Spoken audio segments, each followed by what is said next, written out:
Roll it up.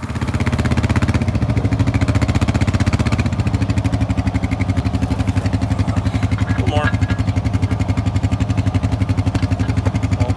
Travis and I just went out to my place to get our tractor. Well, it's a tractor for today anyway.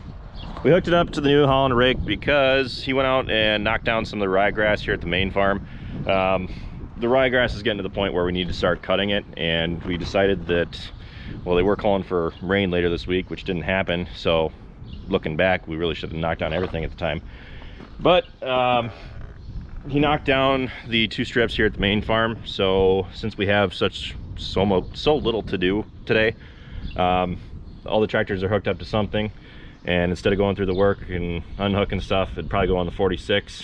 And we just decided, you know what, let's look good for the 4-wheeler.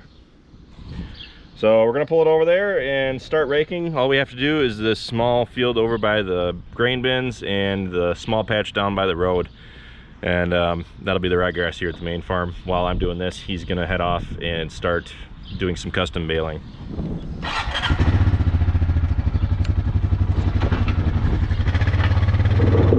Woo!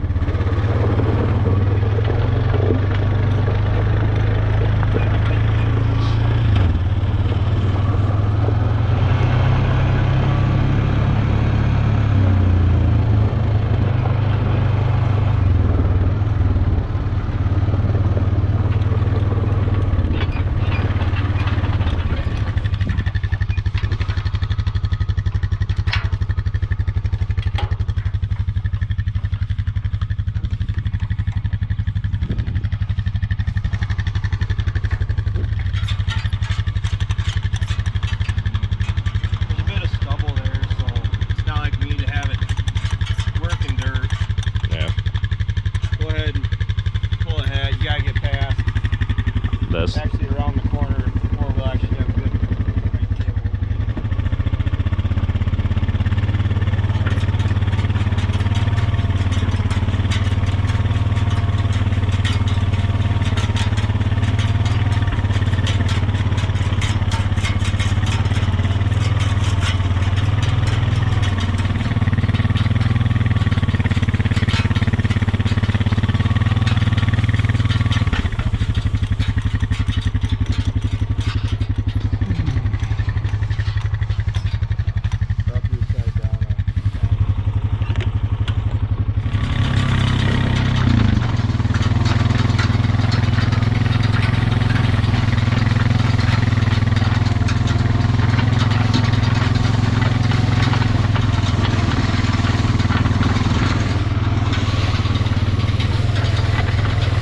That's all weeds along there, thistles, so I'm not going to get the full windrow.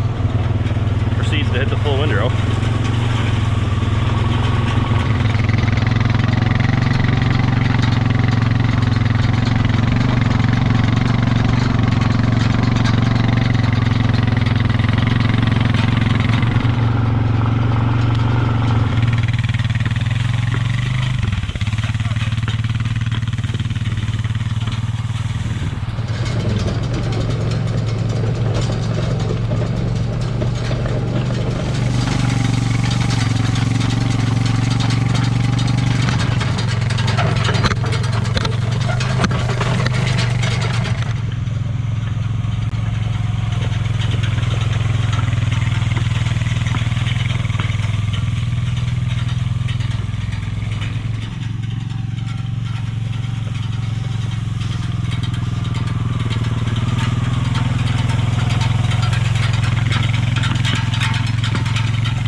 pretty much sums up today's video. I just got done raking the ryegrass at the main farm, and it raked over pretty well. There are still some wet spots left in it, so we're gonna let it sit as long as we can before we bale it.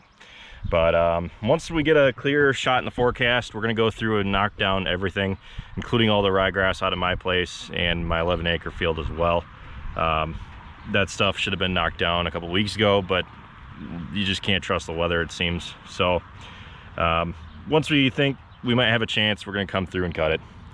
But it went pretty well. I mean, the four-wheeler got a little hot when I was running it, but I didn't turn on the temperature lamp or anything on it. The fan just started running and it seemed to keep it cool. I wouldn't do this too much to the four-wheeler, but I thought it'd be a pretty cool video. My original idea was the lawnmower, but I don't think the lawnmower would have done this even with the wheels locked together. I had to have the four-wheel drive turned on with this thing, and it seemed to work pretty well. Makes really tight corners. So when we go through with the New Holland rake, what we're trying to do is dry it out as fast as we can, and we do that by fluffing up the grass. And getting it up off the ground allows the air to go through it.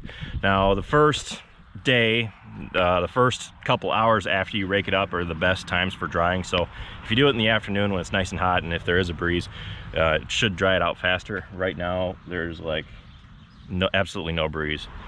Right after you rake it, the grass starts to flatten out, and you can't see it with your eye, but over time, if you look at a time lapse, you'll see that the windrow slowly starts to sink back down into the ground.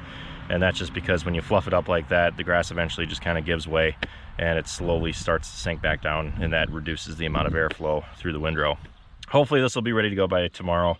They are calling for rain the day after, so we'd like to get it made.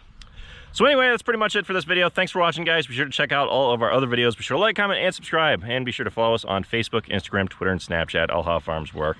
I just thought this would be a neat little video considering how much we had to do. The four-wheeler could get the job done. Anyway, thanks again, guys. I'll see you next time.